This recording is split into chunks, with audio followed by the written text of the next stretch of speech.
Hey everybody, if you didn't know this, if you happen to write an offer on real estate to a home seller, the seller might not respond right away.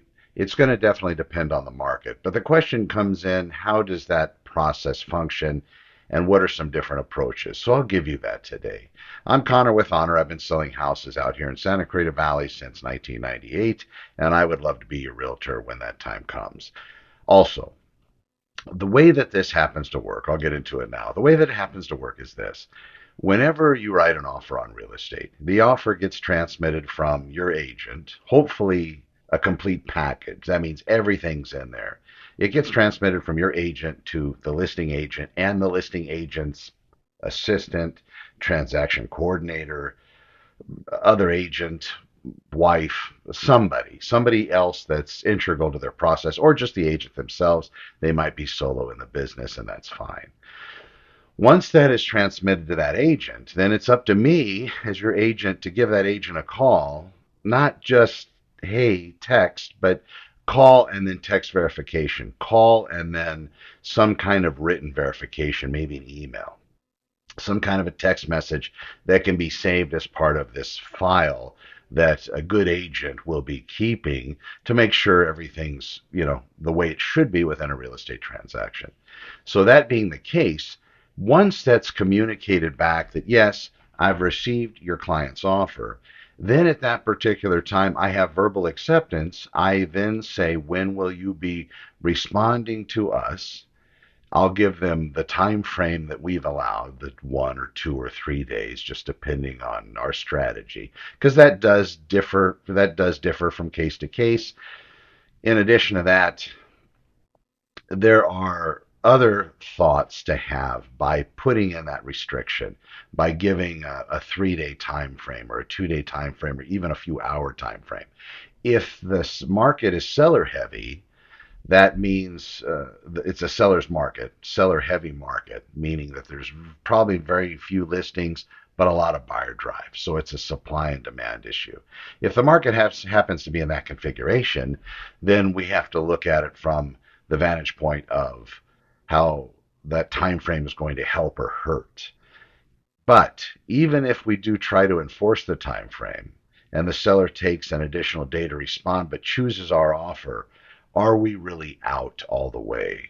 Or are we going to say, sorry, you violated our time frame, thereby we're not going to accept your seller's acceptance of our offer. We're going to go ahead and choose to back out. Lots of considerations. So we're at the point where now I have some kind of verification. They have the offer. He's going to tell me, or she's going to tell me, or they're going to tell me whether they have multiple offers, whether there's a lot of other interest, because I'm going to be asking those questions. And of course, whether it's in school or out of school rules, I'm going to ask the question of the other offers. If they say they've received some more, I'm going to ask the question of the day, which is, how much are they? What are the terms? How does ours stack up? I want to know these things if I can get it out of them. And if I can then get them to answer this question of telling me, what is it going to take from my clients to get this property?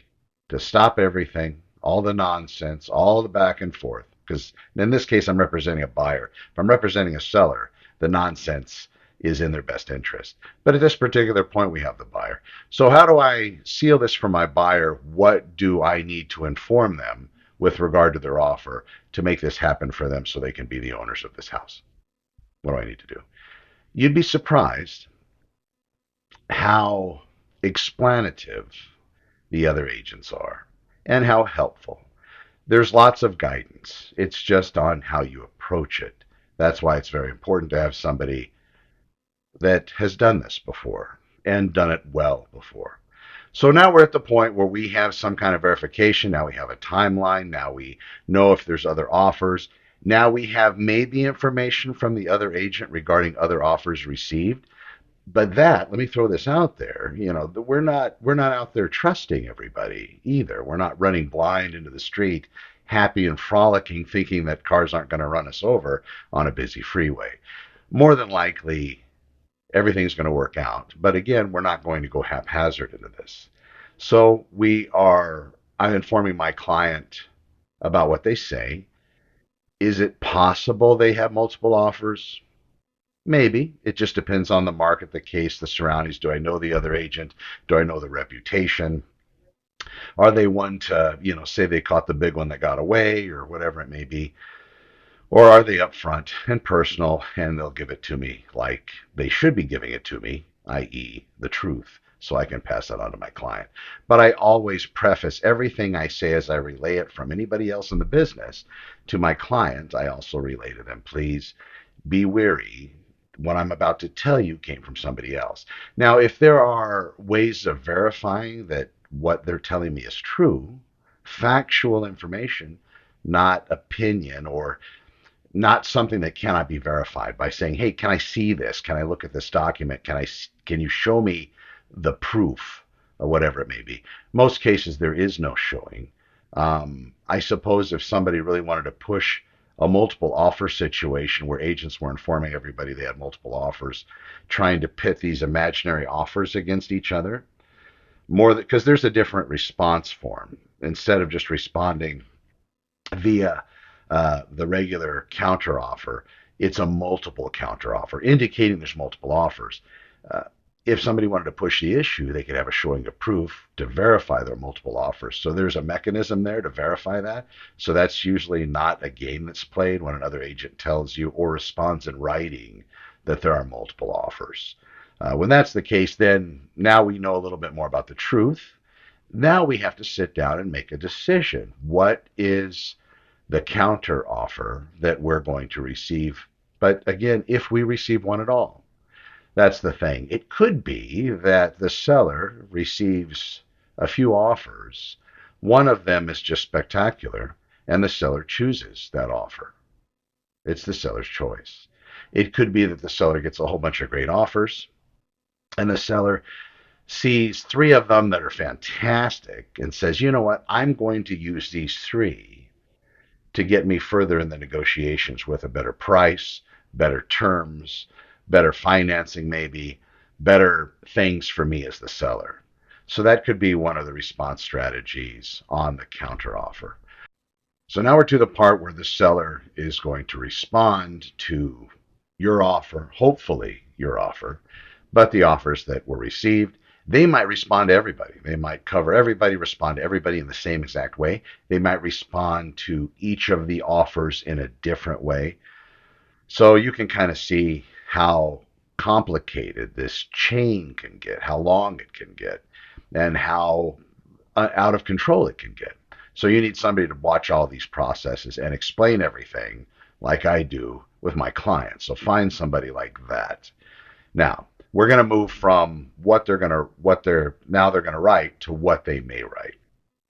Maybe they're going to respond to you and say, if you're one of the fortunate ones, respond to you and say, listen, we want you to submit your highest and best offer. That's the counter we're going to give you. Maybe there's some other terms. Maybe they didn't like your pre-approval letter. Maybe you have a contingency of something to sell. That's a whole nother video. But if you have a contingency of something to sell, or they have something they're trying to buy, so the sale of the house that you want to buy, is contingent on them purchasing something else. Now, why wouldn't you have known that? They might not have disclosed it up to this point because they were going to just say, hey, we'll just tell everybody on a counter. Somewhat dangerous practice, because now you're having people that are unable to deal with a seller need, potentially coming, looking at the house, writing offers, and wasting a lot of time for not only themselves, but also the seller. So, probably not the best strategy. But they're going to respond to everybody highest and best. More than likely, they're going to ask for changes in terms, potentially.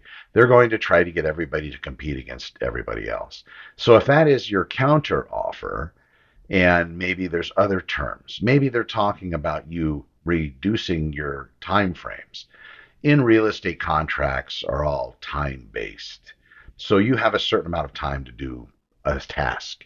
For example, maybe you have 15 days to remove a contingency, for example, like the home inspection contingency. So that means you got to get that whole thing done in 15 days. You have to have already gotten the report. You have to have looked at the report, revisited the report if you needed to with the home inspector, and sat and absorbed what they discovered in the property, and then develop a strategy to go to the next step, which would be asking the seller for something. Maybe a request for repair, maybe a credit, maybe they found nothing, maybe you have discovered something that is going to require an expenditure of money you did not expect to fix. So then we might reach out to the seller and ask them for some kind of a repair credit or closing cost credit or whatever. The seller could also include things to shrink those time frame contingencies like I talked about. Maybe they're only going to give you 7 days to do inspections. Maybe they don't want you to have any contingencies in place at all. We saw that market come. And that's a very dangerous place for a home buyer to be without any ability to cancel the transaction once they get into it without forfeiting their deposit and possible additional legal action. So be wary. With this, now the seller may just say, this is what we expect. Now it's your time to make your changes or stay with your offer. But either way, it's very important that it's responded to the seller and conveyed in writing. So if you choose to stay where you are, not change anything, but leave your offer as it is, because the other end could be a bluff. The other end could be asking for things that they haven't gotten from anyone. They could be asking for a pink purple rhinoceros, and if nobody else gave it to them, hey, they're going to try to get it. So understand that's not set in stone. But when they do respond to you, and now the ball is in your court, you have certain decisions to make. Where's the value on the property? Are you comfortable increasing your offer? Do you want to stay where you are? What do those comparables look like? Was this something that you just went after really quickly because you've been looking at real estate, you're so frustrated, you jumped at it, but now you're kind of having second thoughts and reservations? I mean, you could live there, but I mean, you're really going to be living when you're living there, that sort of thing. So that's something just to be wary of. Have that talk with yourself and those closest to you. Now, I'll cover just real quick, jumping out of you and the closest to you, going a little bit further outside that circle. Not a lot of people are happy for other people's success. Buying a house is a success thing. It's a big deal. It's a big deal. It really is. So that being the case, you want to share with people, you want to get advice when it comes to responding to the seller's counteroffer. That's great. But just understand that maybe people don't have your good heart at their core. And maybe they're not super happy for you being able to buy a house or even being in this process. That's from my mouth to your ears. I hope everybody's well. This is just a little bit of response. There's so much more with it, but this maybe gives you an idea of what to expect.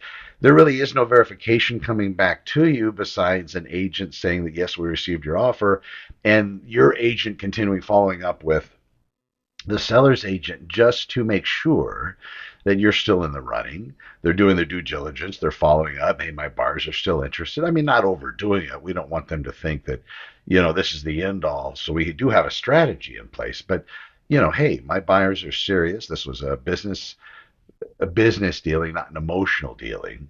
I know it's going to be emotional. I'm not going to be able to stop you from having that feeling. But if we could make it all business, it would work a lot easier. But people get offended and bothered by the other side sometimes. But a good agent is going to keep everything calm and explain it through a different lens. So now you hear it maybe in a different way and does that on the other end as well, just to keep the transaction moving forward, but only in such a way that benefits you and by your desires and wishes, not by trick or craft, folks. This is a serious thing. I had a client recently telling me, the daughter, maybe 6 or 7. I've shown him a few houses. We went out recently and showed them one. And the girl says to me, "What's wrong with this house, Connor? What's wrong with this one? What are you going to tell us that's wrong with this house?" So I kind of thought, well, that's cute. But then I'm thinking, I guess I do that. I when I go into a house and I'm showing my buyers, I'm looking at it like I'm buying it, and I'm looking for things that I wouldn't like. I'm not talking about carpet and paint. I mean, that's easy. I'm talking about, what's the air conditioning system look like? What's the plumbing? What's the roof look like? Do I see any leaks or any stains on the ceiling? What's the floorboards look like? Are they warped like there might have been a flood at some point in the house and maybe there's mold growing in the walls? What does that slope look like in the backyard? Is the land sloping towards the house, not away from the house? That's big money there. What does the outside look like? Is the stucco cracked? If it is there dry rot? Is there termite? Can I push, if I'm touching the outside, can I push on the side and the wood is really, really soft? All of these things are big signs for me. So before my buyers are going to write an offer, I sit down with them and say, hey, this is well, they see me because I'm doing it in front of them. But then I remind them. I say, hey, remember there was this issue, out of the chute. We could ask the seller, but that's probably going to limit our options because that's a seller's market. So I think a better strategy would be, I mean, if we have the time frame, maybe have somebody look at it before we write an offer. Markets typically move, oh, well, the market now, 2004, January 24th, 2000, 2024, January 24th, 2024. In this particular market, we're watching as there just isn't that time.